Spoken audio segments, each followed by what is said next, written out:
민서가 없어졌어요. 순간 수화기를 든 손이 돌처럼 굳어버렸습니다. 귓가에 윙하는 이명과 함께 세상의 모든 소리가 사라지는 것 같았습니다. 숨이 턱 막히고 심장이 저 아래 발끝까지 곤두박질 치는 아찔한 감각. 방금 내가 뭘 들은 거지? 내 금쪽 같은 딸, 내 목숨보다 소중한 민서가 없어졌다고? 사위는 전화기 너머에서 계속해서 울부짖었지만 그 소리가 마치 물속에 잠긴 것처럼 웅웅거리며 멀게만 들렸습니다. 머릿속이 하얗게 비어버려 아무 생각도 할 수 없었습니다. 그저 안 되라는 말만 메아리처럼 되뇌고 또 되뇌었습니다. 정신을 차렸을 때 저는 이미 외투도 걸치지 않은 채 현관문을 부서져라 열고 있었습니다. 온몸의 세포 하나하나가 비명을 지르고 있었습니다. 가서 확인해야 한다. 내 눈으로 직접. 내 딸에게 대체 무슨 끔찍한 일이 생긴 건지. 그때까지도 저는 제 남은 인생이 그렇게 송두리째 흔들릴 줄은 정말 몰랐습니다. 사연 시작 전에 무료로 할 수 있는 구독과 좋아요를 눌러주시면 제게 큰 힘이 됩니다. 차가운 밤 공기가 폐부 깊숙이 칼날처럼 파고들었지만 추위를 느낄 겨를조차 없었습니다. 아파트 복도를 어떻게 달려내려왔는지 비상계단을 몇 칸씩 건너뛰며 발목이 꺾일 뻔한 것도 기억나지 않습니다. 오직 민서, 우리 딸 민서 하는 생각뿐이었습니다. 급하게 잡아탄 택시 안에서 저는 의미 없는 말만 계속 중얼거렸습니다. 아닐 거야. 박서방이 뭘 잘못 안 거겠지. 민서 걔가 얼마나 야무진데. 휴대폰 배터리가 꺼졌거나 어디서 잠시 잠이 들었거나 그래. 분명 그럴 거야. 차창 밖으로 스쳐 지나가는 도시의 불빛들이 부서지는 눈물 위로 아른거렸습니다. 불과 몇 시간 전 민서와 통화하며 웃고 떠들었던 기억이 생생했습니다. 엄마, 오늘 시장에 손님 많았어? 힘들지 말고. 내가 주말에 가서 어깨 주물러 줄게. 치매 걸린 시어머니 병수 바라느라 제 몸 하나 건사하기도 힘들 텐데 전화기 너머 딸의 목소리는 언제나 씩씩했습니다. 그런 딸에게 저는 늘 미안하고 고마웠습니다.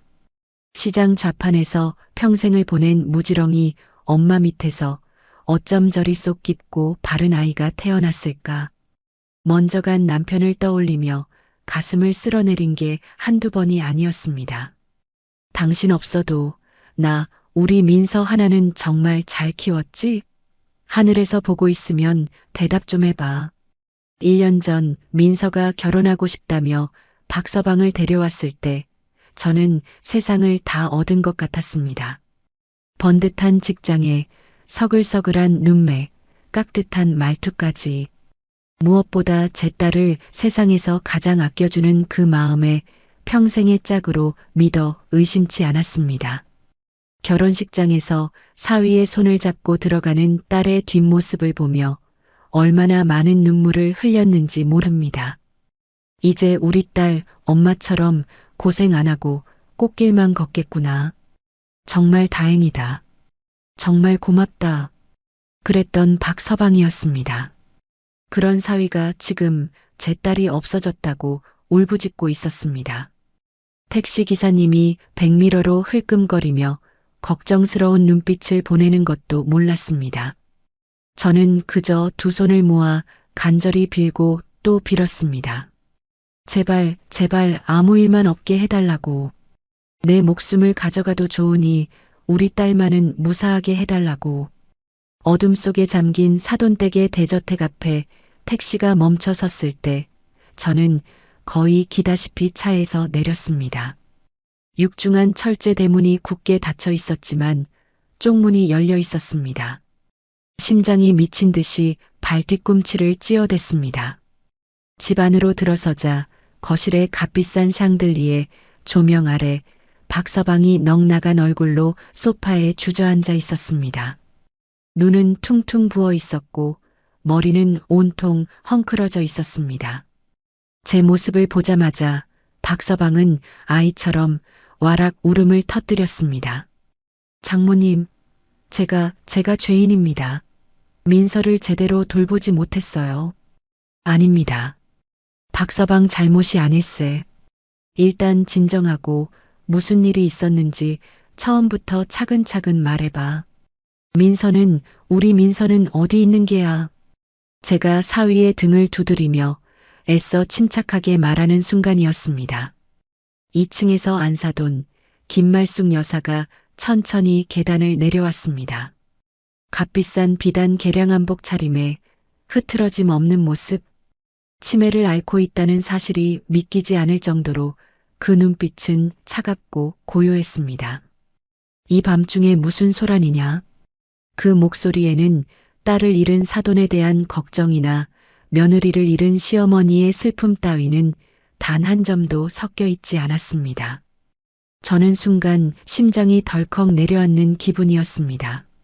사부인 우리 민서가 없어졌답니다. 제 말에 안사돈은 미동도 없이 저를 위아래로 훑어보았습니다. 그러고는 코웃음을 치더군요. 없어지긴 뭐가 없어져. 지발로 나간 거지. 네, 그게 무슨. 기가 막혀 말이 나오지 않았습니다. 박서방이 고개를 숙인 채 어깨를 떨었고 안사돈은 소파 깊숙이 몸을 묻으며 말을 이었습니다. 내가 진작 알아봤어. 요즘 통 이상하다 했지. 전화기를 붙들고 누구랑 그렇게 히히덕거리고 밤늦게 몰래 외출하는 걸 내가 한두 번 본 게 아니야. 필시 딴 놈이 생긴 게지. 사부인, 어찌 그런 험한 말씀을 하십니까? 우리 민서는 절대 그럴 아이가 아닙니다. 저도 모르게 목소리가 높아졌습니다. 내 딸에게 씌우는 더러운 누명에 온몸이 부들부들 떨렸습니다. 하지만 안사돈은 눈 하나 깜짝하지 않았습니다. 자네 딸이라고 뭘 그리 잘 아나? 10길 물속은 알아도 한 길 사람 속은 모른다 했어. 이 집 재산 보고 시집 온 거 내가 모를 줄 알고 간도 쓸개도 다 빼줄 것처럼 하더니 이제 슬슬 본색을 드러내는 게지. 그 순간 무언가 잘못되어도 한참 잘못되었다는 걸 깨달았습니다. 이건 며느리의 실종을 걱정하는 시댁의 모습이 아니었습니다. 어떻게든 제 딸을 부정한 여자로 만들려는 저희가 시커멓게 번뜩이고 있었습니다. 아닙니다. 우리 민서 그런 애 아닙니다. 돈이 좋았으면 저 같은 찢어지게 가난한 시장 상인의 딸이 아니라 부잣집 딸하고 결혼했겠죠. 말 함부로 하지 마세요. 분노에 차 소리치는 저를 안사돈은 벌레 보듯 쳐다보았습니다. 어디서 배운 것 없이 목소리만 높여. 그러니 내 딸년도 똑같은 거 아니겠어. 어멈을 보니 그 딸도 알만하구나. 더 이상 참을 수가 없었습니다. 세상이 무너지는 것 같은 절망 속에서도 내 딸만큼은 지켜야 했습니다. 지금 뭐라고 하셨어요? 우리 민서한테 그리고 나한테 뭐라고. 제가 안사돈에게 달려들려는 순간 푹 숙이고 있던 박서방이 제 앞을 가로막았습니다. 장모님, 제발 진정하세요. 어머니는 지금 편찮으시잖아요. 편찮은 사람 입에서 나오는 말이 어쩜 저리 비수 같단 말인가. 편찮다는 걸 방패 삼아 세상 모든 악담을 쏟아내는 저 사람을 정말 제정신이 아니라고 믿어야 하는 걸까? 저는 사위의 팔을 뿌리치고 소리쳤습니다. 비켜. 당신도 똑같아. 당신 아내가 없어졌는데 저런 말을 듣고도 가만히 있어? 당신 정말 내 딸 사랑하긴 한 거야? 경찰에 신고는 했어? 했냐고. 제 절규에 박서방은 고개를 푹 숙인 채 아무 말도 하지 못했습니다. 그 침묵이 제 가슴을 천갈래 만갈래로 찢어 놓았습니다. 아, 나는 지금 악마들의 소굴에 와 있구나. 힘이 쭉 빠져 그 자리에 주저앉았습니다. 눈물조차 나오지 않았습니다. 이 거대하고 차가운 집안에서 내 딸의 안위를 걱정하는 사람은 오직 나 하나뿐이었습니다. 저들은 이미 내 딸을 집을 나간 나쁜 년으로 결론 내리고 자신들의 안위와 체면만을 생각하고 있었습니다. 한참을 그렇게 앉아 있었을까? 안사돈이 하품을 하며 자리에서 일어났습니다. 시끄러워서 잠을 잘 수가 없군. 박서방, 저 여자 내보내. 내일 아침이면 지 발로 기어들어오든 딴 놈이랑 살림을 차렸다는 소식이 들려오든 하겠지. 그 말을 끝으로 안사돈은 유령처럼 다시 2층으로 사라졌습니다. 거실에는 저와 박서방 둘만 남았습니다. 박서방은 차마 제 얼굴을 쳐다보지도 못하고 쩔쩔매고 있었습니다. 장모님, 오해입니다. 어머니가 아프셔서. 됐네. 아무 말도 하지 말게. 나는 내 딸 내 손으로 찾을 테니. 저는 비틀거리며 일어섰습니다. 온몸의 진이 다 빠져나간 것 같았지만 정신은 오히려 더 또렷해졌습니다. 여기서 무너질 수 없었습니다. 내 딸이 어디선가 나를 기다리고 있을지도 모릅니다. 저 악마들 손에 내 딸의 운명을 맡길 수는 없었습니다. 현관문을 열고 밤의 거리로 나서는 순간 주머니 속에서 휴대폰이 미친 듯이 울렸습니다. 발신자를 확인할 경황도 없이 전화를 받았습니다. 여보세요. 지친 제 목소리에 수화기 너머에서 낮고 차분한 남자의 목소리가 들려왔습니다. 이선자 씨 되십니까? 서울중앙경찰서 실종수사팀입니다. 경찰이라는 말에 심장이 다시 발밑으로 떨어졌습니다. 네, 맞는데요. 혹시 우리 딸 우리 민서 소식이라도. 흥분해서 더듬거리는 제 말을 끊고 경찰이 말했습니다. 박민서 씨 어머니 되시는군요. 저희가 방금 따님이 마지막으로 거주하셨던 자택 인근 CCTV 영상 하나를 확보했습니다. 영상에 따님으로 추정되는 분의 모습이 찍혔습니다. 내일 오전 중으로 서해 한번 방문해 주셔야겠습니다. CCTV. 그 한 단어가 꺼져가던 제 심장에 다시 불을 붙였습니다. 희망일까? 아니면 더 깊은 절망일까? 알 수 없었습니다. 하지만 그것이 내 딸을 찾을 수 있는 유일한 단서라는 것만은 분명했습니다.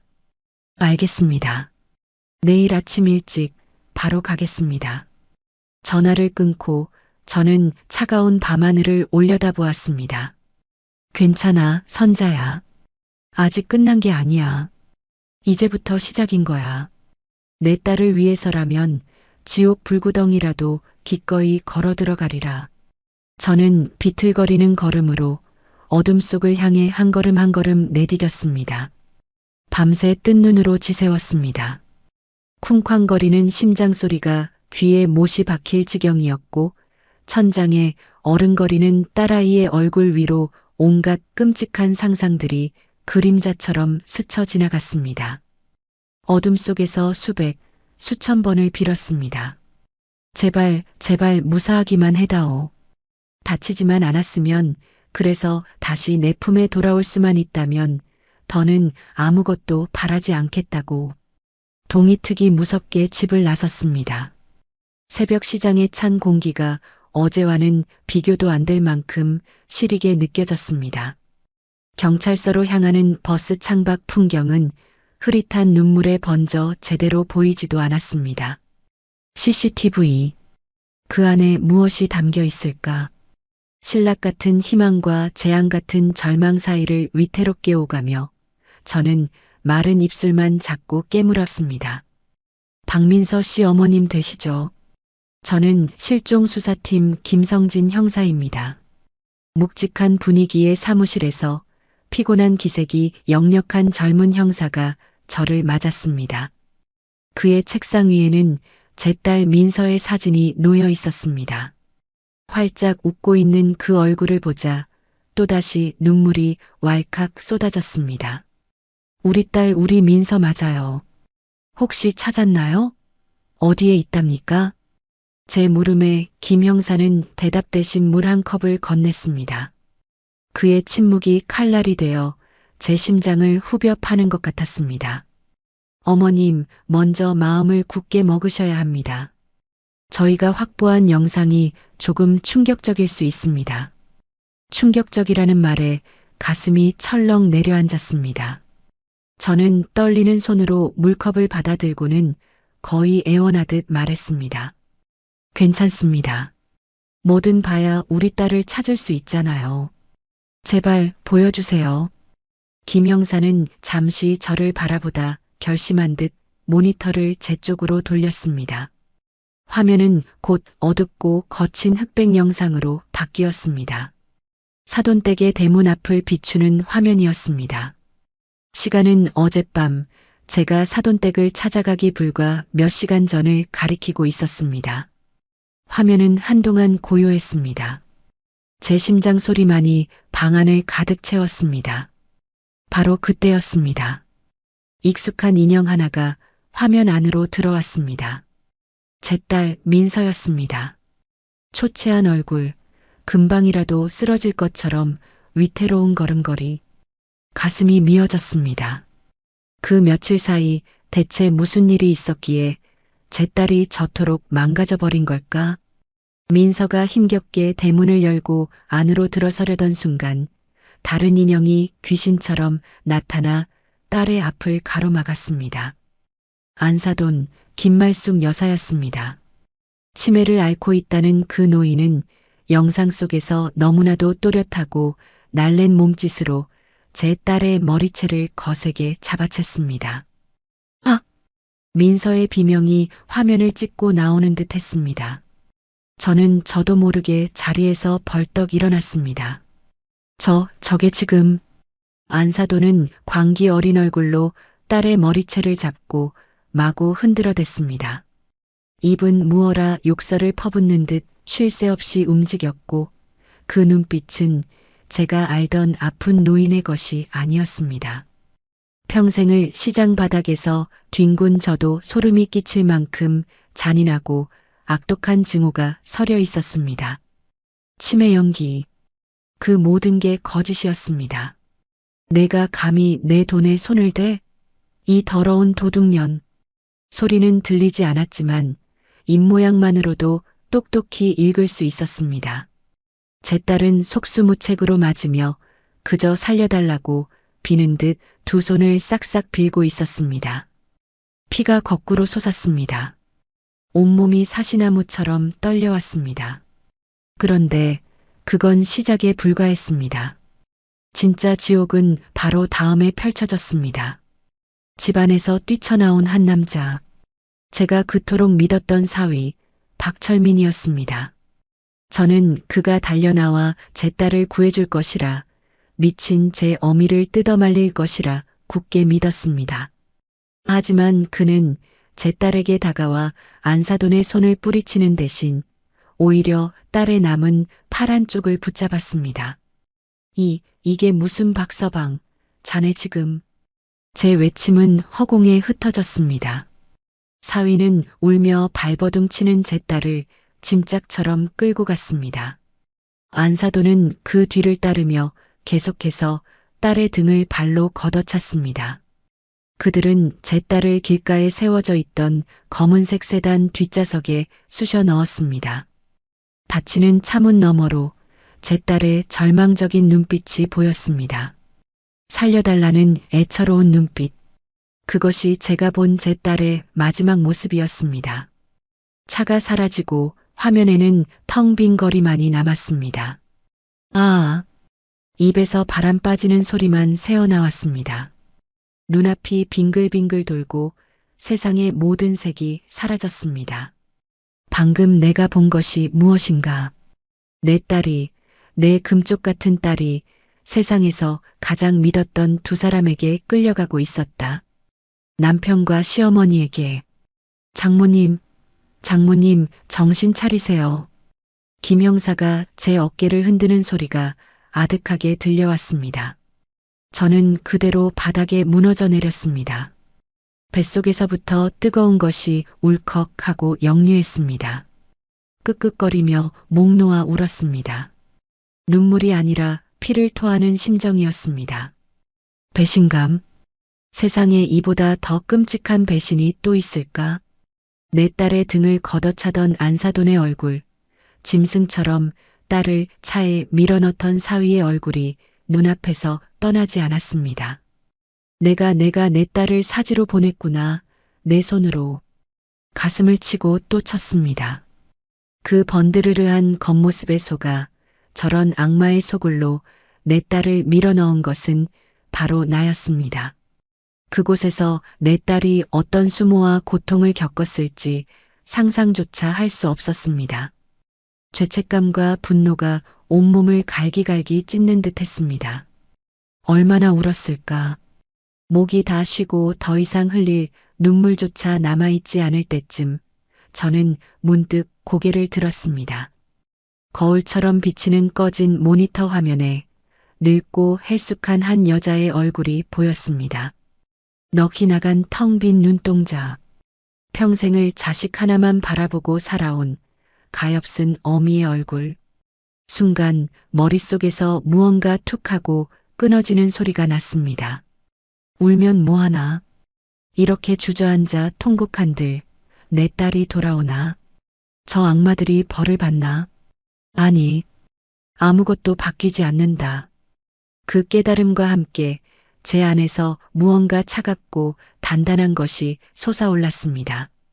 눈물이 멎었습니다. 들썩이던 어깨도 멈췄습니다. 저는 천천히 자리에서 일어났습니다. 비틀거리지 않았습니다. 제 두 다리는 땅속 깊이 뿌리 박은 나무처럼 단단했습니다.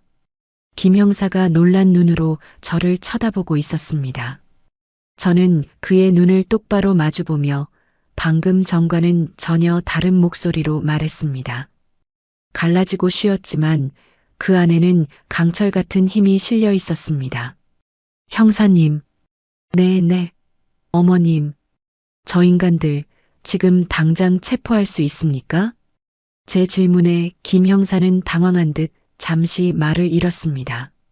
어머님, 물론 저희가 수사를 진행하겠지만 납치와 감금 혐의를 입증하려면 추가적인 증거와 조사가.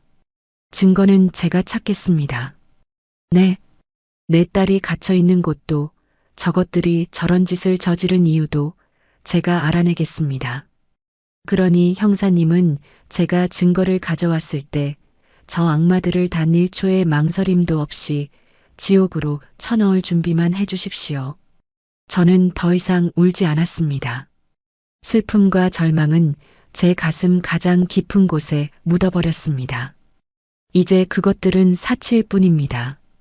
어미가 약하면 자식을 지킬 수 없습니다. 악마를 잡으려면 기꺼이 악마가 되어야 합니다. 경찰서를 나서는 제 발걸음은 더 이상 절망에 찬 패배자의 것이 아니었습니다. 차가운 복수를 가슴에 품은 전사의 발걸음이었습니다. 하늘은 여전히 잿빛이었지만 제 눈에는 모든 것이 선명하게 보였습니다. 내가 가야 할 길, 내가 해야 할 일. 김말숙, 박철민, 내 딸의 눈에서 피눈물을 흘리게 한 너희들에게 나는 지옥이 무엇인지 아주 똑똑히 뼈저리게 가르쳐 줄 것이다. 나는 이제 더 이상 어제의 내가 아니었다. 경찰서 문을 나서는 순간 세상이 다르게 보였습니다.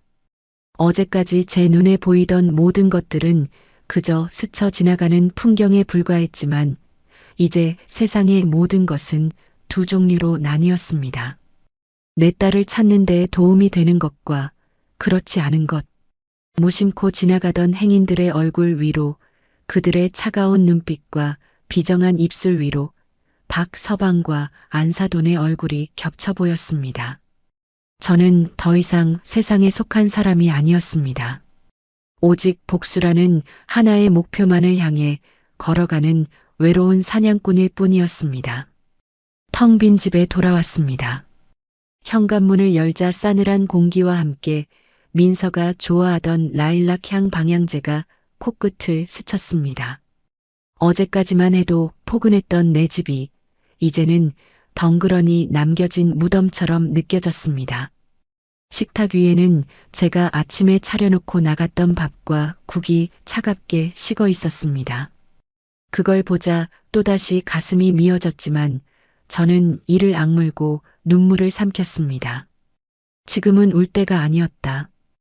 홀린 듯 민서의 방으로 향했습니다. 문을 열자 딸의 채취가 고스란히 남아있는 공간이 저를 맞았습니다. 책상 위에는 읽다 만 책이 엎어져 있었고 의자에는 벗어놓은 가디건이 아무렇게나 걸려 있었습니다. 마치 금방이라도 엄마 왔어? 하며 딸이 뛰어나올 것만 같았습니다. 저는 딸의 침대에 걸터 앉아 아직 온기가 남아있는 듯한 이불을 쓸어보았습니다. 민서야, 우리 딸 엄마가 너무 늦었지, 미안해. 결국 참았던 눈물이 터져나왔지만 이번에는 소리내어 울지 않았습니다. 눈물은 뺨을 타고 조용히 흘러내렸고 제 손은 무언가를 찾는 하이에나처럼 방 안을 샅샅이 훑기 시작했습니다. 편지, 메모 하다못해 낙서 조각이라도 내 딸이 마지막으로 남겼을지 모를 흔적을 찾아야만 했습니다. 책상 서랍을 열고 옷장을 뒤졌습니다. 하지만 아무것도 없었습니다. 절망감이 스멀스멀 피어오르던 그때 제 눈에 침대 머리맡에 놓인 낡은 가죽 다이어리 하나가 들어왔습니다. 민서가 고등학생 때 제가 처음으로 장만해 준 것이었습니다. 그 이후로도 딸은 해마다 새 다이어리를 사는 대신 낡고해진 이 다이어리에 속지를 갈아 끼우며 속마음을 털어놓곤 했습니다. 엄마, 이건 내 보물 상자야. 여기엔 세상 모든 비밀이 다 들어있어. 장난스럽게 웃던 딸의 얼굴이 떠올랐습니다. 딸의 비밀을 엿보는 것 같아 망설여졌지만 지금은 그런 걸 따질 때가 아니었습니다. 저는 떨리는 손으로 다이어리를 펼쳤습니다. 앞부분은 친구들과의 약속, 소소한 일상들로 채워져 있었습니다. 한 장 한 장 넘길수록 제 손은 더욱 가쁘게 떨렸습니다. 그리고 마침내 마지막 몇 페이지에서 저는 멈춰 설 수밖에 없었습니다. 날짜는 딸이 실종되기 바로 일주일 전이었습니다. 오늘 나는 엄청난 비밀을 봐버렸다. 할머니 방을 청소하다가 낡은 자개장에 광을 내드리고 싶었다. 어릴 적부터 할머니가 유독 아끼시던 가구라 깨끗하게 닦아드리면 기뻐하실 줄 알았다. 그런데 장롱 밑 구석을 닦다가 무언가 덜컥거리는 느낌이 들었다. 조심스럽게 판을 들어 올리자 그 아래에 상상도 못할 비밀 공간이 있었다. 심장이 쿵쾅거렸습니다. 다음 장을 넘겼습니다. 딸의 글씨는 알아보기 힘들 정도로 심하게 흔들리고 있었습니다. 그 안에는 낡은 서류 뭉치와 통장들이 가득했다. 무서웠지만 몇 장을 꺼내보았다. 온통 모르는 사람들 이름으로 된 부동산 계약서와 주식증서, 그리고 액수를 가늠할 수도 없는 양도성예금 증서들이었다. 할머니가 왜 이런 걸 여기에 게다가 치매를 앓고 계신 분이라고는 믿을 수 없을 만큼 꼼꼼하게 정리되어 있었다. 이건 정상이 아니다. 무언가 아주 잘못됐다. 남편에게 말해야 할까? 아니, 무서워. 너무 무서워. 마지막 장은 단 한 문장으로 끝나 있었습니다. 할머니가 내가 비밀을 안다는 걸 눈치챈 것 같다. 다이어리를 쥔 손이 부들부들 떨렸습니다. 모든 조각이 맞춰졌습니다. 할머니의 낡은 자개장. 그것이 바로 판도라의 상자였습니다. 제 딸은 그 상자를 열었다는 죄로 악마들의 손에 끌려간 것이었습니다. 저는 다이어리를 가슴에 품고 한참을 흐느꼈습니다. 하지만 슬픔은 이내 차가운 분노로 바뀌었습니다.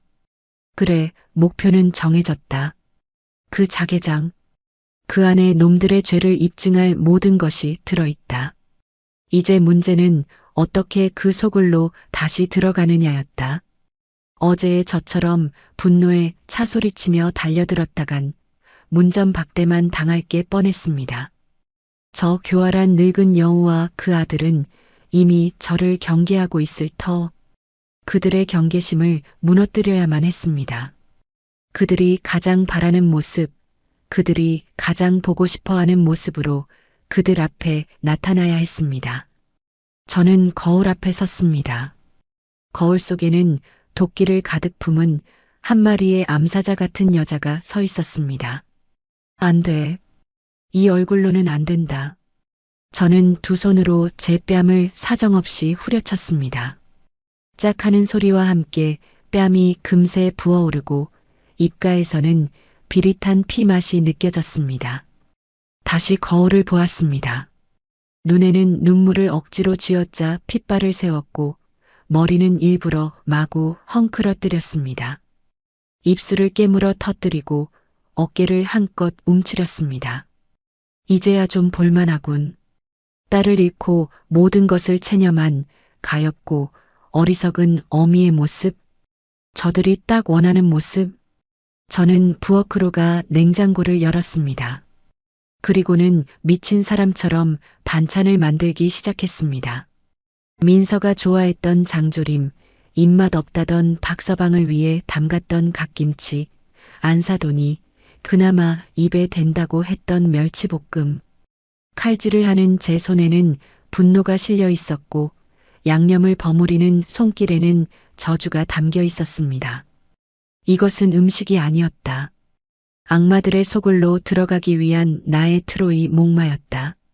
한참 만에 모든 준비를 마친 저는 휴대폰을 들었습니다. 박서방의 번호를 누르는 손가락 끝이 얼음장처럼 차가웠습니다. 심호흡을 한 번 하고 머릿속으로 수십 번을 연습했던 첫 마디를 입 밖으로 내뱉었습니다. 목소리는 일부러 한껏 잠기게 그리고 가련하게. 전화 신호음이 몇 번 가고 달칵 하는 소리와 함께 사위의 목소리가 들려왔습니다. 여보세요? 저는 그 목소리를 듣자마자 연습했던 대로 와락 울음을 터뜨렸습니다. 세상에서 가장 서럽고 가장 처절한 울음소리를. 박서방, 흐흑, 나일세, 장모야. 장모님, 무슨 일이세요? 목소리는 차갑고 경계심이 가득했습니다. 저는 아랑곳하지 않고 준비한 대사를 쏟아냈습니다. 내가 다 잘못했네. 어젯밤에는 내가 제정신이 아니었어. 딸년을 잘못 키운 것도 내 죄고 사돈댁에 가서 행패를 부린 것도 다 내 죄야. 사부인께도 박서방에게도 내가 죽을 죄를 지었어. 용서해주게. 수화기 너머에서 침묵이 흘렀습니다. 제 연기가 먹히고 있는지 가늠할 수 없었습니다. 저는 마지막 쐐기를 박았습니다. 우리 민서 그 못된 년은 이제 내 딸도 아닐세. 지 어미 가슴에 대못을 받고 딴 놈이랑 눈이 맞아 도망간 년 내가 찾아서 다리 몽둥이를 부러뜨려 놓을 테니. 그러니 박서방 부디 나를 용서해주게. 내가 이따 저녁에 민서가 좋아하던 반찬 몇 가지에서 가져가겠네. 사부인께도 내가 무릎 꿇고 빌어야지. 제발 나를 내치지는 말아주게. 제발 이 미끼를 물어라. 저는 숨을 죽이고 사위의 대답을 기다렸습니다. 잠시 후 수화기 너머에서 한숨과 함께 그의 목소리가 들려왔습니다. 알겠습니다, 장모님. 일단 오세요.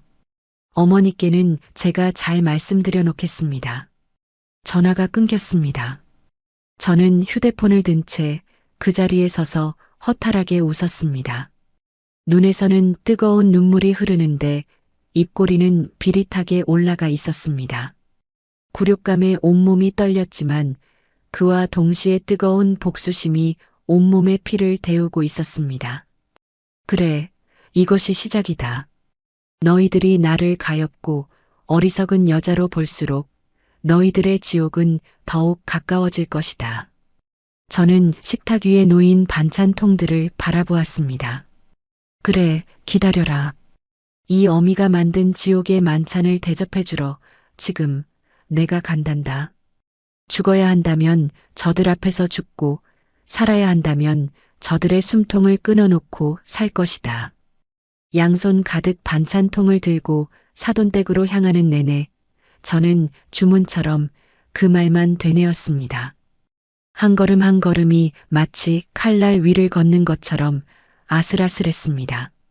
하지만 두렵지 않았습니다. 이미 제 마음은 지옥의 가장 밑바닥까지 다녀온 뒤였습니다. 더 이상 잃을 것도 두려울 것도 없었습니다.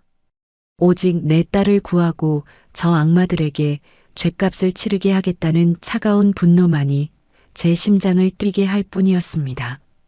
초인종을 누르자 어제와 같은 육중한 철문이 소리 없이 열렸습니다. 저를 맞이한 것은 박서방이었습니다. 그는 어색한 표정으로 저를 위아래로 훑어보았습니다.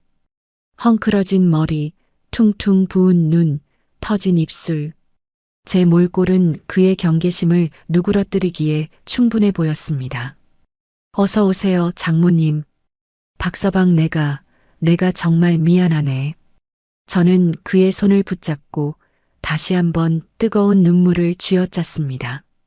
그는 제 손을 뿌리치지는 않았지만 그 눈빛은 여전히 차가웠습니다. 거실에는 안사돈 김말숙이 소파에 앉아 저를 노려보고 있었습니다.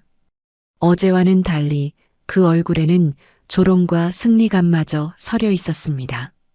저는 망설이지 않았습니다. 들고 온 반찬통을 식탁에 내려놓기가 무섭게 그 앞에 넙죽 엎드렸습니다. 사부인, 제가 죽을 죄를 지었습니다. 부디 용서해 주십시오. 차가운 대리석 바닥에 이마를 찧었습니다. 쿵 하는 소리와 함께 이마에서 찌릿한 통증이 전해져 왔지만 오히려 정신이 번쩍 드는 것 같았습니다.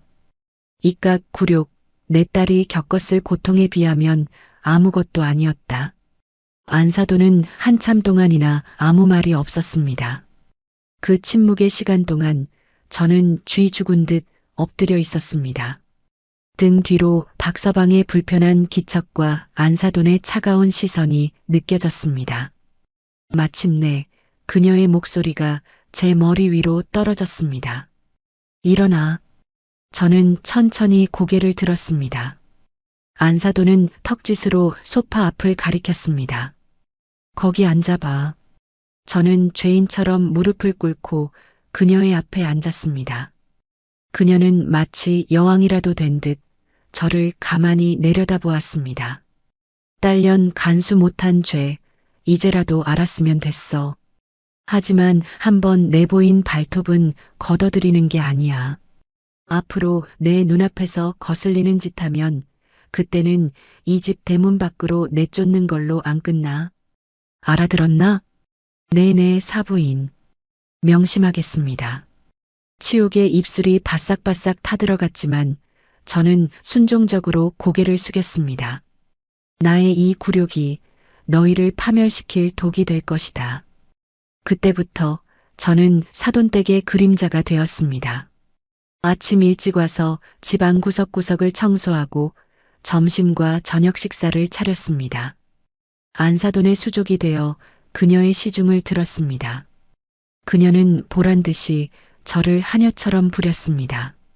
물을 떠오라, 다리를 주무르라, 온갖 수모를 주었지만 저는 묵묵히 모든 것을 감내했습니다. 그 모든 순간 제 눈은 단 한 곳, 안사돈의 방에 놓인 낡은 자개장을 향해 있었습니다. 기회는 생각보다 빨리 찾아왔습니다. 며칠 뒤 안사돈이 평소 다니던 고급 스파에 가야겠다며 집을 나섰습니다. 박서방은 회사에 가고 없었습니다. 집에는 저 혼자뿐이었습니다. 심장이 미친 듯이 뛰기 시작했습니다. 드디어 때가 왔다. 저는 곧장 2층 안사돈의 방으로 향했습니다. 방문을 열자 방 한쪽 벽면을 가득 채운 거대한 자개장이 위압적인 모습으로 서 있었습니다. 검은 오칠 위로 영롱하게 빛나는 자개 문양들이 마치 저를 비웃는 악마의 눈동자처럼 느껴졌습니다. 방문을 잠그고 자개장 앞으로 다가갔습니다. 손에 땀이 흥건했지만 망설일 시간이 없었습니다. 민서의 다이어리에 적힌 대로 장롱의 가장 아래쪽 구석진 곳을 더듬기 시작했습니다. 겉보기에는 아무런 흠집도 이상한 점도 없었습니다. 혹시 민서가 잘못 본 건 아닐까? 불안감이 엄습하는 순간 손가락 끝에 미세하게 덜컥거리는 감촉이 느껴졌습니다. 찾았다. 저는 손톱이 부서져라 틈새를 파고들었습니다. 그러자 묵직한 소리와 함께 바닥의 일부가 들리며 어두운 비밀 공간이 그 모습을 드러냈습니다. 심장을 부여잡고 안을 들여다보았습니다. 그곳에는 딸의 말대로 먼지 쌓인 서류 뭉치와 통장들이 가득했습니다. 저는 닥치는 대로 그것들을 품 안에 쑤셔 넣었습니다. 그런데 서류 뭉치를 꺼내던 손끝에 차갑고 묵직한 감촉이 닿았습니다. 조심스럽게 꺼내보니 그것은 보자기에 쌓인 작은 금괴들이었습니다. 수십 년은 좋게 되어 보이는 낡은 금괴들. 그 무게가 마치 저들이 저지른 죄의 무게처럼 느껴졌습니다. 모든 것을 품에 안고 비밀 공간을 원상복구한 뒤 방을 빠져나왔습니다. 제 방으로 돌아와 문을 잠그고 숨가쁘게 전리품들을 펼쳐보았습니다. 그것은 악마의 장부였습니다. 강남의 빌딩, 명동의 상가, 제주도의 땅 수십, 수백억을 호가하는 부동산들이 전혀 다른 사람들의 이름으로 거래되고 있었습니다. 십수개의 차명 계좌에는 셀 수조차 없는 돈이 잠들어 있었습니다. 그리고 그 모든 거래의 시작은 무려 30년 전으로 거슬러 올라가 있었습니다. 안사돈 김말숙. 그녀는 치매 노인이 아니라 수십 년간 법망을 피해 재산을 불려온 탐욕스러운 괴물이었던 것입니다. 저는 조용히 휴대폰을 꺼내 그 모든 서류들을 한 장도 빠짐없이 사진으로 찍었습니다. 이제 복수를 위한 가장 강력한 무기는 내 손에 들어왔다. 하지만 이걸로는 부족했다. 이것은 저들을 법의 심판대에 세울 증거일 뿐, 내 딸을 되찾아올 증거는 아니었다. 내 딸은 지금 어디에 있는가? 살아는 있는가? 증거들을 다시 원래 자리에 돌려놓고 저는 곧장 집을 나섰습니다. 그리고는 며칠 전 경찰서에서 나오며 검색해 두었던 번호로 전화를 걸었습니다. 신뢰할 만한 흥신소. 돈은 얼마가 들어도 상관없었다. 네, 해결사입니다.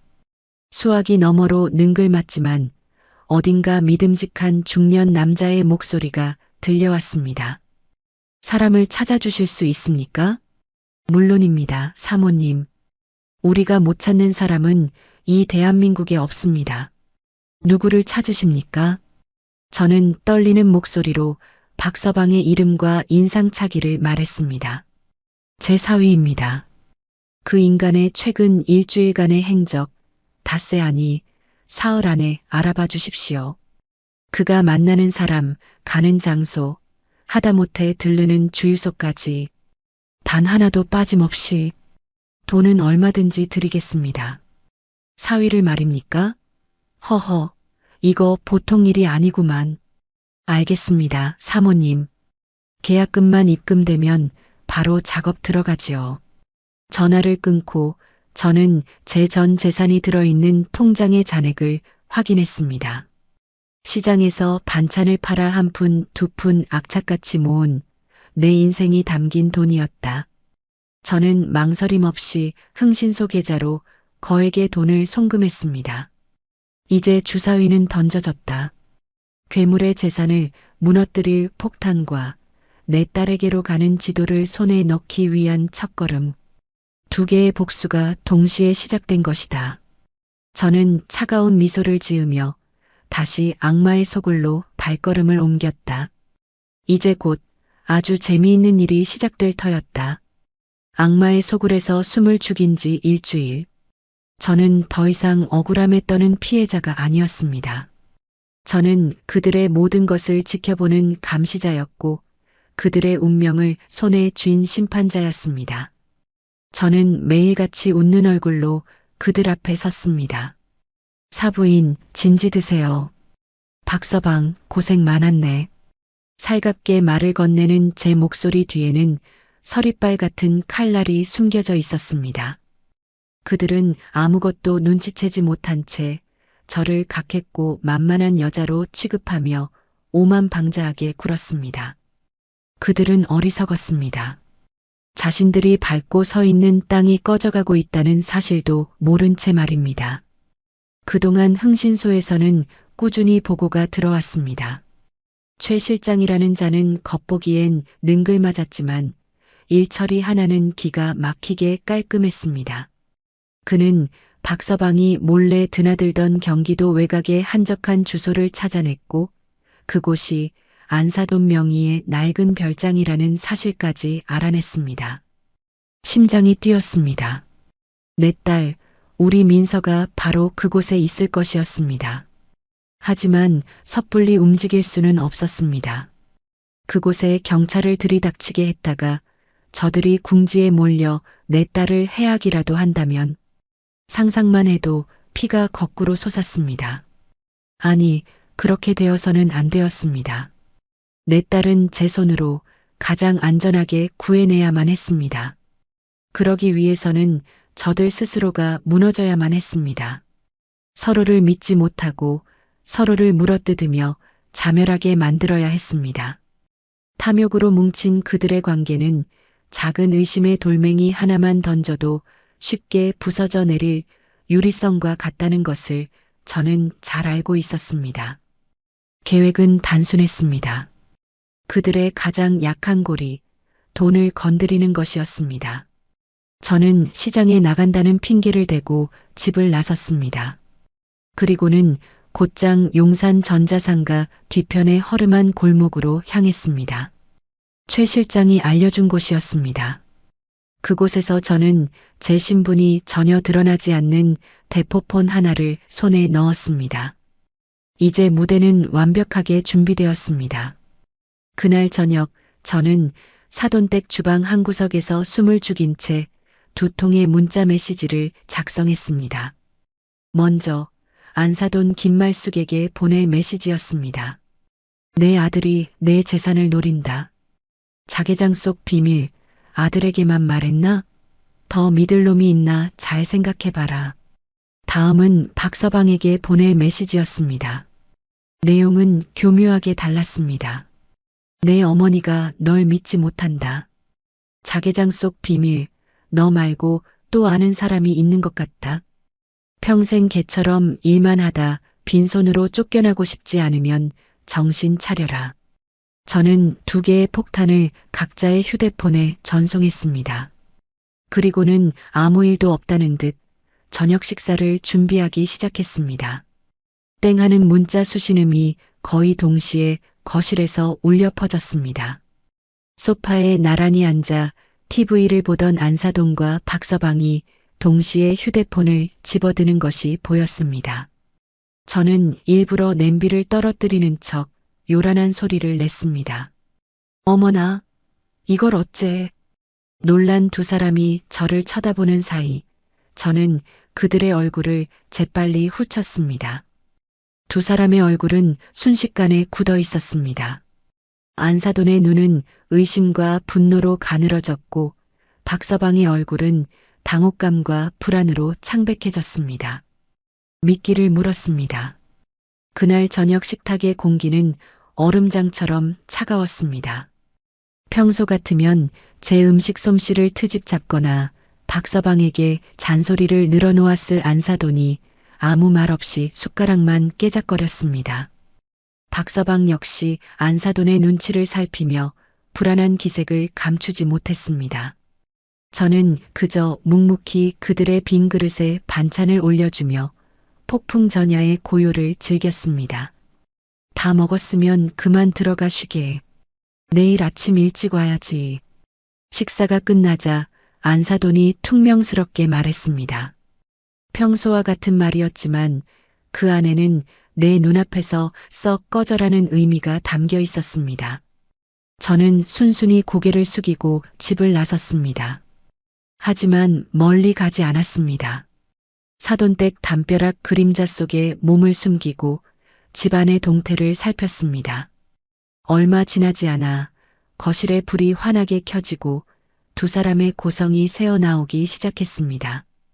너 똑바로 말해. 너 말고 이 사실을 아는 놈이 또 누가 있어. 안사돈에 찢어지는 듯한 고함이었습니다. 박서방이 기어들어가는 목소리로 대꾸했습니다. 어머니, 제가 그걸 어떻게 알아요. 전 정말 어머니밖에 몰라요. 이 쓸모없는 놈. 그러니 내가 널 믿고 뭘 맡기겠어. 당장 가서 그년이 어디 있는지 알아보고 입을 틀어막든지 혀를 뽑든지 해. 아니, 어머니. 그건 아니죠. 일을 그렇게 크게 만들면 어떡해요. 그리고 어머니는 정말 저를 못 믿으시는 겁니까? 평생 어머니 시키는 대로 살아온 저를요? 박서방의 목소리에 처음으로 원망과 서운함이 섞여 나왔습니다. 안사돈의 분노는 극에 달한 듯 했습니다. 못 믿지, 그럼. 피부치라고는 너 하나뿐인데 그 피부치가 내 등 뒤에 칼을 꽂을지 어떻게 알아? 내 애비도 그러다 갔는데. 어머니. 두 사람의 싸움은 끝없이 이어졌습니다. 서로를 향한 불신과 원망, 그리고 각자의 탐욕이 뒤섞여 추악한 소음이 되어 밤 공기를 갈랐습니다. 저는 차가운 담벼락에 기댄 채 그 모든 것을 들으며 조용히 미소 지었습니다. 그래, 그렇게 서로를 물어뜯어라. 너희들의 그 단단해 보이던 성은 그렇게 안에서부터 무너져 내리는 것이다. 저는 너희에게 작은 의심의 씨앗 하나를 심었을 뿐이었습니다. 그 씨앗에 물을 주고 거대한 불신의 나무로 키우는 것은 바로 너희 자신이었습니다. 저는 그날 밤 아주 오랜만에 깊은 잠을 잘 수 있었습니다. 꿈속에서 저는 환하게 웃고 있는 내 딸의 손을 잡고 있었습니다. 다음 날 사돈댁의 분위기는 살얼음판 그 자체였습니다. 안사돈과 박서방은 서로 말 한마디 섞지 않았고 눈빛만 마주쳐도 불꽃이 튀었습니다. 저는 그 사이를 오가며 기름을 부었습니다. 안사돈에게는 박서방이 몰래 변호사를 만나고 다닌다는 거짓 정보를 흘렸고 박서방에게는 안사돈이 그의 뒷조사를 하고 있다는 소문을 넌지시 전했습니다. 두 사람은 제 말을 의심조차 하지 않았습니다. 이미 서로에 대한 불신이 턱 밑까지 차올랐기 때문이었습니다. 이 배은망덕한 놈, 감히 내 재산을 통째로 삼키려고 변호사를 만나? 어머니야말로 저를 믿지 못해 뒷조사까지 하시는 거 아닙니까? 이러다 정말 우리 모자 길바닥에 나앉게 생겼다고요. 이제 그들은 서로에게 괴물이 되어 있었습니다. 며칠 뒤 최 실장에게서 결정적인 전화가 걸려왔습니다. 사모님, 드디어 박철민이가 움직입니다. 지금 별장 쪽으로 향하고 있습니다. 혼자입니다. 심장이 다시 뛰기 시작했습니다. 드디어 때가 온 것이었습니다. 저들이 서로를 의심하며 허둥대는 바로 지금이 내 딸을 구출할 절호의 기회였습니다. 최 실장님, 지금부터 제 말 잘 들으세요. 저는 수화기를 붙잡고 제 인생을 건 마지막 도박을 시작했습니다. 이제 이 지긋지긋한 연극을 끝내고 제 딸을 되찾아올 시간이었습니다. 민서야, 엄마가 간다. 조금만 더 버텨. 이 지옥에서 엄마가 너를 반드시 꺼내줄게. 최 실장의 전화를 끊고 저는 마지막 결심을 다졌습니다. 더 이상 위장도 연극도 필요 없었습니다. 오늘은 내 딸을 되찾아오는 날이었습니다. 그것이 제게 주어진 유일한 사명이었습니다. 저는 겉옷을 챙겨 입고 조용히 사돈댁을 빠져나왔습니다. 안사돈은 자기 방에서 누군가와 날카롭게 통화를 하고 있었고 집안에는 그 누구도 저를 신경 쓰는 사람이 없었습니다. 이것이 제가 만든 균열의 결과였습니다. 약속 장소에는 최 실장이 검은색 승합차와 함께 저를 기다리고 있었습니다. 그의 옆에는 산만한 덩치의 사내 두 명이 무표정하게 서 있었습니다. 최 실장은 제 얼굴을 보더니 말없이 고개를 끄덕였습니다. 사모님, 계획대로 박철민은 30분 안에 별장에 도착합니다. 우리가 쓸 수 있는 시간은 그놈이 일을 보고 나오는 1시간 남짓입니다. 그 안에 모든 것을 끝내야 합니다. 알고 있습니다. 우리 딸만 무사히 구해주신다면 약속한 돈의 2배를 드리겠습니다. 돈 때문이 아닙니다, 사모님. 저도 딸 키우는 애비입니다. 이런 짐승만도 못한 놈들은 그냥 둘 수가 없어서 그럽니다. 최 실장의 말에 코끝이 찡해졌지만 지금은 감상에 젖을 때가 아니었습니다. 저희는 곧바로 차에 올라탔고 차는 총알처럼 경기도 외곽을 향해 질주했습니다. 차가 달리는 내내 창밖 풍경은 눈에 들어오지 않았습니다. 머릿속에는 오직 별장에 갇혀 있을 내 딸의 모습만이 가득했습니다. 얼마나 무서웠을까? 얼마나 엄마를 애타게 찾았을까? 밥은 제대로 먹었을까? 혹시 어디 아픈 곳은 없을까? 온갖 불안과 걱정이 심장을 짓눌렀지만 저는 2 주먹을 꽉 쥘 뿐이었습니다. 약해지면 안 되었습니다. 제가 무너지면 제 딸을 구해낼 사람은 아무도 없었습니다. 별장 근처에 다다르자 최 실장은 차를 숲길 한쪽에 세웠습니다. 여기서부터는 걸어가야 합니다. 박철민의 차가 저 앞 코너에 세워져 있습니다. 우리가 움직이는 걸 보면 안 됩니다.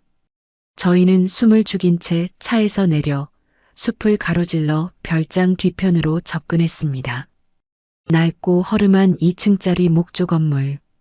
곳곳에 거미줄이 쳐져 있고 페인트는 벗겨져 을씨년스러운 분위기를 풍겼습니다. 저런 곳에 내 딸이 갇혀 있다니 가슴이 미어졌습니다.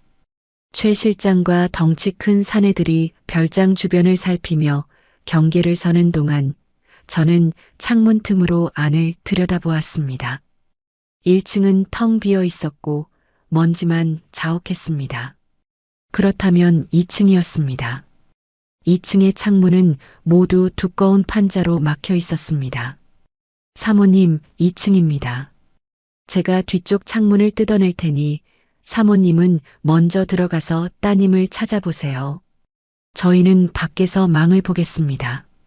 최 실장이 쇠 지렛대를 꺼내들며 말했습니다. 저는 고개를 끄덕이고 그의 뒤를 따랐습니다. 삐걱하는 소름 끼치는 소리와 함께 낡은 판자가 뜯겨져 나갔습니다. 어두운 창문 안쪽에서 퀴퀴한 곰팡이 냄새가 확 풍겨왔습니다.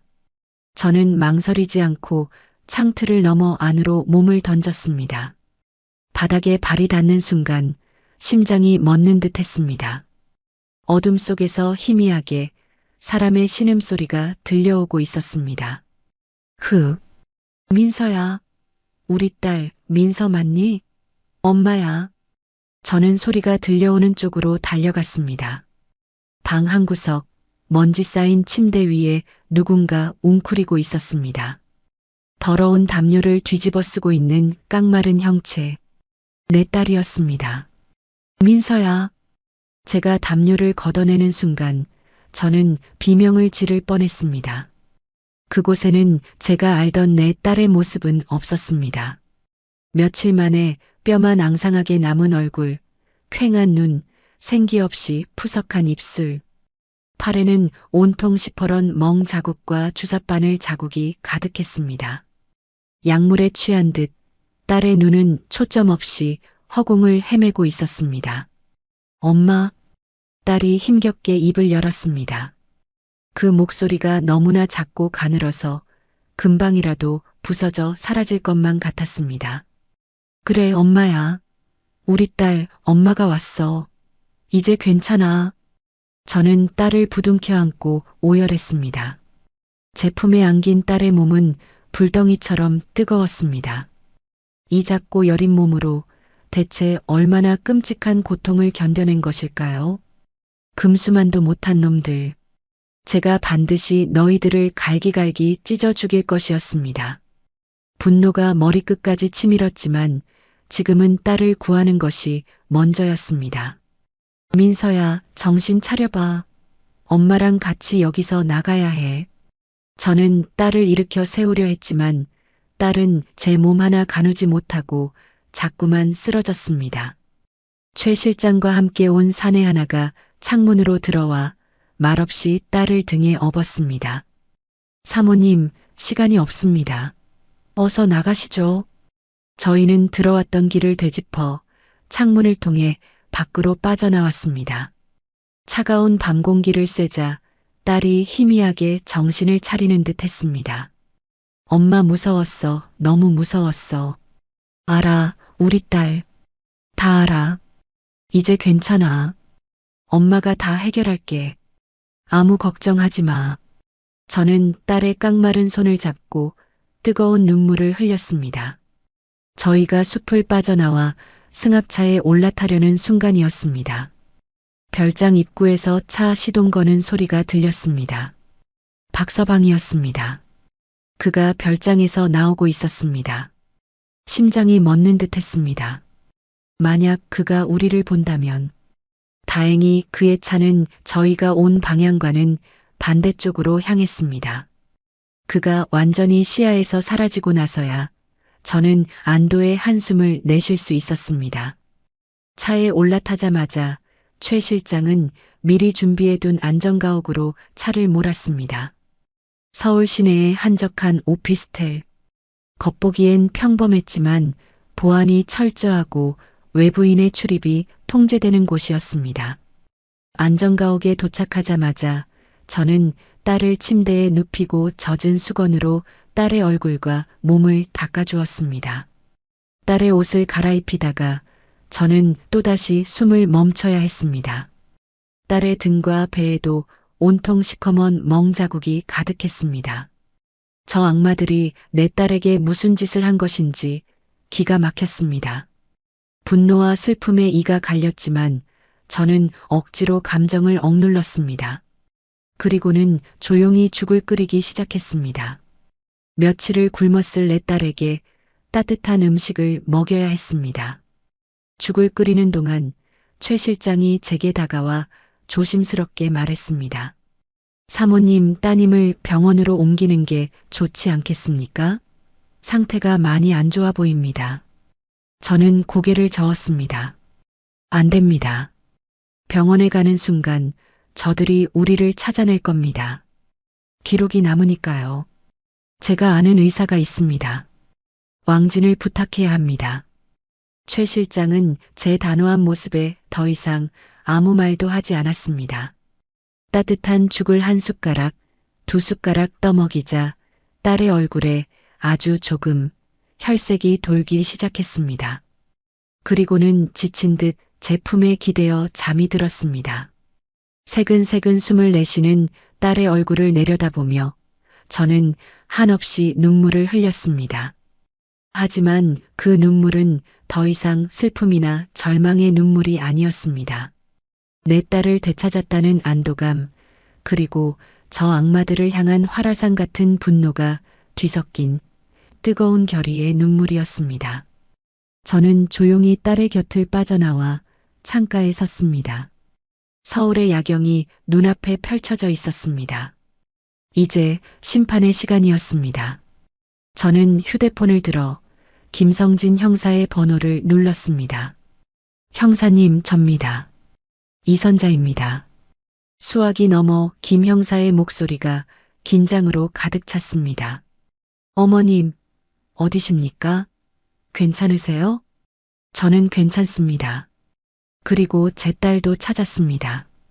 네, 따님을요? 지금 어디 계십니까? 저는 그의 말을 가로막고 차갑게 말했습니다. 그건 중요하지 않습니다. 형사님, 내일 아침 제 사돈의 생신 잔치가 열립니다. 제가 그곳으로 저 악마들을 단죄할 모든 증거를 가지고 가겠습니다. 형사님은 그저 제 신호에 맞춰 그곳에 나타나 주기만 하면 됩니다. 이제 모든 준비는 끝났습니다. 내일 저 오만하고 추악한 악마들의 축제는 그들의 지옥이 될 것이었습니다. 동이 트는 것을 창가에 서서 온몸으로 맞았습니다. 어둠을 밀어내고 솟아오르는 붉은 태양은 마치 제 가슴 속에서 타오르는 복수심의 불꽃처럼 뜨거웠습니다. 오늘은 심판의 날이었습니다. 내 딸의 인생을 짓밟고 저의 삶을 송두리째 무너뜨린 저 악마들에게 죗값을 치르게 하는 날이었습니다. 저는 더 이상 두렵지 않았습니다. 제 손에는 정의의 칼이, 제 등 뒤에는 지켜야 할 제 딸이 있었습니다. 안전가옥에서 밤새 딸을 간호했습니다. 제가 아는 의사에게 왕진을 부탁해 영양제를 마치고 나니 민서는 기적처럼 기력을 조금씩 회복했습니다. 퀭하던 눈에는 아주 희미하게나마 총기가 돌아왔고 잿빛이던 얼굴에도 혈색이 돌기 시작했습니다. 엄마, 응, 우리 딸. 이제 괜찮아. 다 끝났어. 저는 딸의 이마를 쓸어주며 조심스럽게 말을 꺼냈습니다. 민서야, 오늘 엄마가 아주 중요한 일을 하려고 해. 그러려면 우리 딸의 도움이 필요해. 힘들겠지만 내가 겪었던 일을 그대로 말해줄 수 있겠니? 딸의 눈동자가 공포로 흔들렸습니다. 그 끔찍한 기억을 다시 꺼내는 것이 얼마나 고통스러울지 저는 잘 알고 있었습니다. 하지만 저 악마들을 완벽하게 무너뜨리기 위해서는 피해자의 목소리가 반드시 필요했습니다. 무서워. 엄마, 그 사람들이. 알아. 엄마가 다 알아. 하지만 이건 우리 민서가 다시 웃으면서 살기 위해 꼭 필요한 과정이야.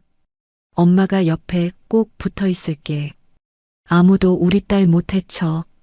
제 말에 민서는 한참을 망설이다 작게 고개를 끄덕였습니다. 저는 휴대폰을 꺼내 동영상 녹화 버튼을 눌렀습니다. 그리고 딸은 떨리는 목소리로 지옥 같았던 시간들을 하나씩 털어놓기 시작했습니다. 안사돈의 치매가 연기였다는 것, 자개장의 비밀을 알게 된 후부터 학대가 시작되었다는 것, 그리고 마침내 사위와 안사돈이 공모하여 자신을 별장에 감금하고 정체 모를 약물을 주사하며 모든 것을 잊으라고 협박했다는 것까지. 딸의 증언은 담담했지만 그 안에는 뼈에 사무치는 고통과 공포가 고스란히 담겨 있었습니다. 녹화를 마쳤을 때 저는 딸을 부둥켜 안고 아무 말 없이 등을 토닥여 주었습니다. 이제 마지막 퍼즐 조각까지 모두 맞춰졌습니다. 그날 오후 저는 다시 한번 가엾고 어리석은 어미의 가면을 썼습니다. 허름한 옷차림에 일부러 며칠은 굶은 사람처럼 헬쑥한 얼굴로 사돈댁의 문을 두드렸습니다. 오늘은 안사돈의 팔순 잔치가 열리는 날이었습니다.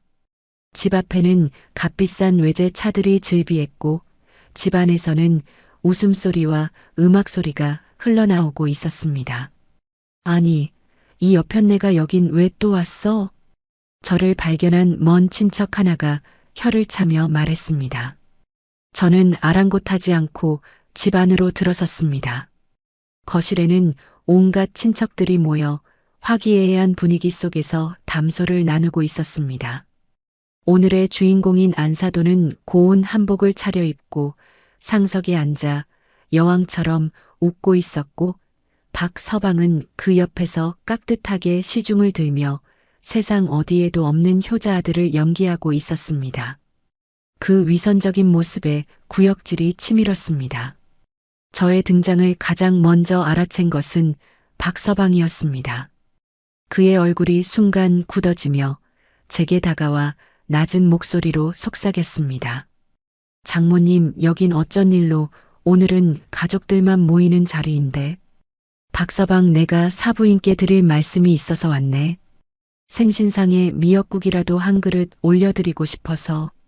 저는 일부러 모두에게 들릴 만큼 큰 소리로 애처롭게 말했습니다. 사람들의 시선이 일제히 제게로 쏠렸습니다. 안사돈의 얼굴이 불쾌감으로 일그러졌습니다. 저 미친 여자가 어디 와서 행패야. 당장 끌어내지 못해. 안사돈의 고함에 박서방이 제 팔을 잡아 끌었습니다. 장모님, 제발 이러지 마시고 일단 나가서. 저는 그의 손을 뿌리쳤습니다. 그리고는 거실 중앙으로 걸어나가 모든 사람이 볼 수 있도록 그 자리에 무릎을 꿇었습니다. 사부인, 그리고 여기 계신 여러 어르신들, 제가 오늘 이 자리를 빌려 여러분께 드릴 말씀이 있습니다. 제 돌발 행동에 장내는 순식간에 조용해졌습니다. 안사돈과 박서방의 얼굴은 새하얗게 질려 있었습니다. 사부인, 팔순을 진심으로 축하드립니다. 이 못난 며느리의 어미가 사부인을 위해 아주 특별한 선물을 준비했습니다. 저는 품 안에서 작은 리모컨을 꺼내 들었습니다. 거실벽에 걸린 거대한 TV 화면이 저의 신호에 맞춰 켜졌습니다. 사람들의 시선이 모두 TV로 향했습니다. 화면에 처음 나타난 것은 며칠 전 경찰서에서 보았던 바로 그 CCTV 영상이었습니다. 저게 뭐야? 웅성거리는 소리가 들려왔습니다. 화면 속에서 멀쩡한 정신의 안사돈이 며느리의 머리채를 잡고 흔들고 아들이 그 며느리를 짐짝처럼 차에 싣는 장면이 고스란히 재생되었습니다. 세상에, 저게 말숙이 아니야? 장내는 순식간에 아수라장이 되었습니다.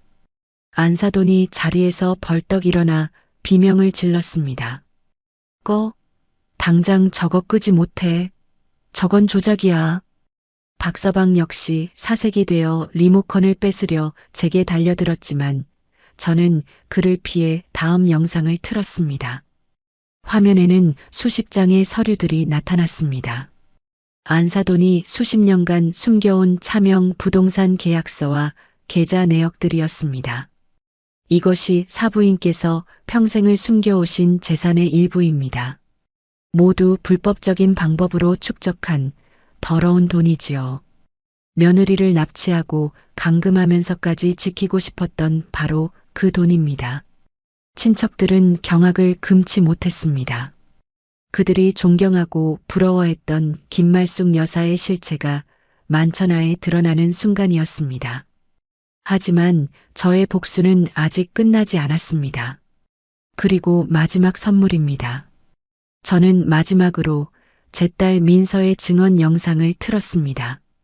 깡마르고 헬쑥한 모습의 딸이 떨리는 목소리로 자신이 겪었던 모든 학대와 감금 사실을 털어놓았습니다. 엄마 무서웠어. 어머님이랑 그 사람이 나한테 이상한 주사를 놓고.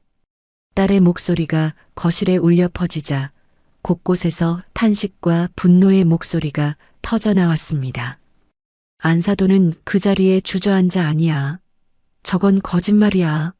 라고 발악했고 박서방은 이성을 잃은 듯 제게 달려들어 멱살을 잡았습니다. 이 미친 여자야. 내가 뭔데 우리 집안을 망쳐. 내 집안을 망친 건 내가 아니라 바로 너희들의 그 끝없는 탐욕이다. 제가 그의 손을 뿌리치고 소리치는 바로 그 순간이었습니다. 거실 문이 활짝 열리며 제복을 입은 경찰들이 들이닥쳤습니다. 그 선두에는 김성진 형사가 서 있었습니다. 김말숙 씨, 박철민 씨, 당신들을 납치, 감금, 폭행 및 불법 재산 은닉 혐의로 긴급 체포합니다. 당신들은 변호사를 선임할 수 있으며 김 형사가 미란다 원칙을 고지하는 동안 안사돈과 박서방은 짐승처럼 울부짖으며 발버둥 쳤습니다. 나는 억울해. 저 여자가 날 모함하는 거야. 나. 장모님, 아니, 이선자 씨. 내가 당신 가만 안 둘 거야. 두 악마가 수갑을 찬 채 끌려나가는 모습을 저는 아무 표정 없이 그저 덤덤하게 바라보았습니다. 화려했던 잔치상은 아수라장이 되었고 축하객들은 경멸과 혐오의 눈빛으로 그들의 마지막을 지켜보고 있었습니다. 모든 것이 끝났습니다. 길고 길었던 복수가 마침내 끝이 났습니다. 저는 힘없이 그 자리에 주저앉았습니다. 온몸의 긴장이 풀리면서 허탈감이 파도처럼 밀려왔습니다. 저는 이겼습니다. 하지만 제게 남은 것은 무엇이었을까요? 그때 주머니 속에 휴대폰이 울렸습니다. 최 실장이었습니다. 사모님, TV로 다 봤습니다. 아주 통쾌하더군요. 따님은 지금 막 잠에서 깨서 엄마를 찾고 있습니다. 딸이 저를 찾고 있다는 말. 그 한마디에 잿더미가 되었던 제 마음에 다시 작은 불씨 하나가 피어올랐습니다. 그래, 제게는 아직 돌아갈 곳이 있었습니다. 저를 기다리는 제 딸이 있었습니다. 저는 비틀거리며 자리에서 일어나 제 딸이 있는 곳을 향해 발걸음을 옮겼습니다. 이제 정말로 모든 것을 새로 시작할 시간이었습니다. 아수라장이 된 잔치 현장을 뒤로하고 저는 한치의 망설임도 없이 그곳을 빠져나왔습니다.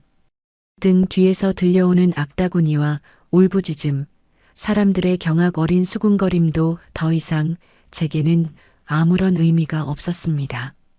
제 세상은 이제 오직 내 딸 민서가 있는 곳을 향해 있었습니다. 택시를 타고 안전가옥으로 향하는 내내 저는 창밖만 하염없이 바라보았습니다. 복수가 끝났다는 후련함보다는 알 수 없는 깊은 허무함이 파도처럼 밀려왔습니다. 제 인생의 절반을 바쳐 지키려 했던 가족이라는 울타리가 얼마나 허망하고 추악한 것이었는지, 그 모든 것을 제 손으로 깨부수고 나니 텅 빈 벌판에 저 혼자 덩그러니 남겨진 기분이었습니다. 하지만 문을 열고 들어선 순간 그 모든 허무함은 눈 녹듯 사라졌습니다. 침대에서 힘겹게 몸을 일으켜 저를 향해 팔을 뻗고 있는 내 딸의 모습, 그 모습을 보는 순간 저는 깨달았습니다. 저는 아무것도 잃지 않았습니다. 저는 제 세상의 전부를 되찾은 것이었습니다. 엄마. 응, 우리 딸. 엄마 왔어. 저는 딸에게 달려가 와락 끌어안았습니다. 제 품에 안긴 딸의 몸은 여전히 가냘팠지만 따뜻한 온기가 고스란히 전해져 왔습니다. 우리는 한참 동안 아무 말 없이 서로의 존재를 확인하며 눈물만 흘렸습니다. 그동안 겪었던 모든 고통과 슬픔이 뜨거운 눈물이 되어 씻겨 내려가는 듯 했습니다. 그 후 시간은 더디지만 분명하게 흘러갔습니다. 안사돈 김말숙과 사위 박철민은 법의 엄중한 심판을 받았습니다. 그들은 마지막 공판 날까지도 서로에게 책임을 떠넘기며 추악한 모습을 보였습니다. 김말숙은 아들인 박철민이 모든 것을 주도했다고 주장했고, 박철민은 어머니의 강압에 못 이겨 어쩔 수 없이 따른 것이라며 눈물로 선처를 호소했습니다. 그들의 꼴사나운 다툼을 방청석에서 지켜보며 저는 아무런 감정도 느끼지 못했습니다. 그들은 이미 제 인생에서 지워진 존재들이었습니다. 결국 재판부는 납치와 감금을 주도한 김말숙에게 무기징역을, 범행에 가담한 박철민에게는 15년의 중형을 선고했습니다. 그들이 수십 년간 불법적으로 축적해온 천문학적인 재산은 모두 국고로 환수 조치되었습니다. 저는 변호사를 통해 그 재산 중 제 딸 민서가 받아야 할 정당한 몫의 위자료와 피해 보상금을 제외한 모든 돈을, 저희 모녀처럼 억울한 일을 당하고도 목소리 한번 내지 못하는 여성들과 아이들을 위해 기부하겠다는 뜻을 밝혔습니다. 더러운 돈으로 쌓아 올린 그들의 성은 그렇게 한 줌의 재가 되어 사회의 그늘진 곳을 비추는 작은 빛으로 다시 태어나게 되었습니다. 몸과 마음이 만신창이가 되었던 민서도 저의 지극한 간호와 꾸준한 심리 상담을 통해 조금씩 예전의 모습을 되찾아갔습니다. 밤마다 악몽을 꾸며 식은땀을 흘리며 깨어나는 날도 있었고, 낯선 사람의 목소리만 들어도 경기를 일으키며 제 등 뒤로 숨는 날도 있었습니다. 그럴 때마다 저는 아무 말 없이 딸의 손을 꼭 잡아주고 밤새 곁을 지켰습니다. 시간이 약이라는 말처럼 우리의 상처는 더디게, 하지만 분명히 아물어갔습니다. 우리는 그 지옥 같았던 기억이 서린 서울을 떠나기로 결심했습니다. 그리고는 무작정 남쪽으로 향하는 기차에 몸을 실었습니다. 종착역은 통영이었습니다. 푸른 바다와 아기자기한 언덕의 집들이 그림처럼 펼쳐진 그곳에 우리는 새로운 보금자리를 마련했습니다. 바다가 한눈에 내려다 보이는 작은 언덕 위에 하얀색 2층 집을 샀습니다. 저는 평생을 해왔던 반찬 가게를 다시 시작했습니다. 예전처럼 돈을 벌기 위해 악착같이 일하는 것이 아니라 통영의 신선한 해산물과 텃밭에서 직접 키운 채소로 정성껏 음식을 만들어 이웃과 나누는 기쁨을 위해 일했습니다. 제 작은 가게는 금세 동네 사람들의 사랑방이 되었습니다. 민서는 마당에 커다란 화단을 만들었습니다. 봄에는 튤립과 수선화를, 여름에는 장미와 수국을, 가을에는 코스모스와 국화를 심었습니다. 흙을 만지고 작은 씨앗이 싹을 틔우고 아름다운 꽃을 피워내는 것을 보며 딸의 얼굴에는 점차 생기가 돌았습니다. 잃어버렸던 해맑은 웃음도 되찾았습니다. 가끔은 동네 도서관에서 아이들에게 동화책을 읽어주는 봉사활동을 하기도 했습니다. 아이들의 초롱초롱한 눈망울을 보며 민서는 자신이 여전히 사랑받을 수 있고 사랑을 나눌 수 있는 존재라는 것을 깨달아갔습니다. 어느 맑은 가을날 저녁, 우리는 집 앞 툇마루에 나란히 앉아 붉게 물드는 노을을 바라보고 있었습니다. 선선한 바닷바람이 코스모스를 부드럽게 흔들었고 멀리서 들려오는 백고동 소리가 평화롭게만 느껴졌습니다. 엄마, 왜 우리 딸, 나 이제 정말 괜찮은 것 같아. 예전처럼 아니, 예전보다 더 행복해. 민서가 제 어깨에 머리를 기대며 나지막이 속삭였습니다. 그동안 엄마한테 너무 미안했어. 나 때문에 엄마까지 그 끔찍한 시간을 겪게 한 것 같아서 매일 밤 그게 너무 죄송했어. 저는 말없이 딸의 머리를 쓰다듬었습니다. 가슴속에서 뜨거운 것이 울컥하고 솟구쳤습니다. 그런 소리 하지 마. 내가 없었으면 엄마도 없었어. 너는 엄마 인생의 전부고 살아가는 이유야. 내가 그 지옥 속에서 끝까지 버텨줬기 때문에 엄마도 포기하지 않을 수 있었던 거야. 그러니 미안해하지 마. 오히려 엄마가 고맙지. 살아줘서, 이렇게 내 옆에 다시 와줘서 정말 고맙다, 우리 딸. 제 말에 민서의 눈에 다시 투명한 눈물이 그렁그렁 맺혔습니다. 하지만 그 눈물은 더 이상 아픔이나 슬픔의 눈물이 아니었습니다. 감사와 사랑, 그리고 새로운 희망이 담긴 보석처럼 빛나는 눈물이었습니다. 우리는 그렇게 서로를 말없이 부둥켜 안았습니다. 지는 해를 배경으로 세상에서 가장 아름다운 두 모녀의 실루엣이 길게 늘어졌습니다. 그날 이후 우리는 더 이상 과거를 돌아보지 않았습니다. 가끔, 아주 가끔 악몽 같은 지난 날들이 희미한 그림자처럼 떠오를 때도 있었습니다. 하지만 그럴 때마다 우리는 서로의 얼굴을 마주보고 따뜻하게 웃어주었습니다. 우리에게는 서로가 있었고 함께 갖고 나갈 눈부신 내일이 있었습니다. 저는 이제 더 이상 누구의 아내도 누구의 며느리의 어미도 아닙니다. 저는 그저 세상에서 가장 사랑하는 내 딸 민서의 엄마, 이선자입니다.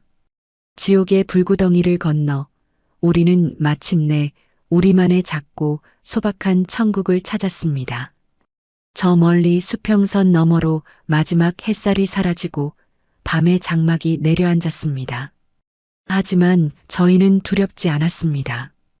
곧 다시 아침이 올 것이고 태양은 어김없이 떠올라 우리를 비춰줄 테니까요. 그 따스한 햇살 아래 우리는 계속해서 웃고 사랑하며 살아갈 것이었습니다.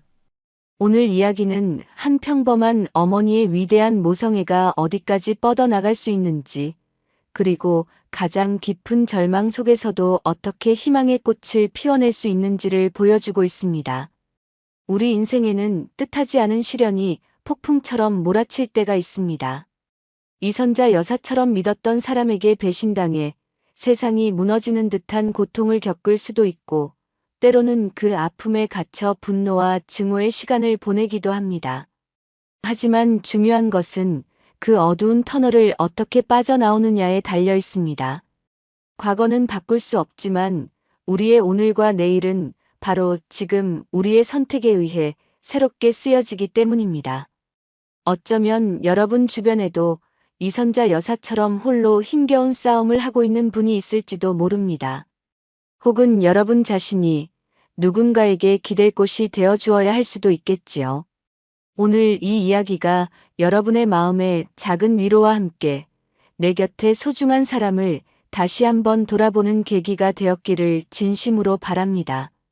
앞으로도 저희는 여러분의 마음을 울리는 진솔하고 깊이 있는 이야기로 찾아뵙겠습니다. 여러분의 하루가 따뜻한 위로와 희망으로 가득하기를 바랍니다. 채널 구독과 좋아요 잊지 말고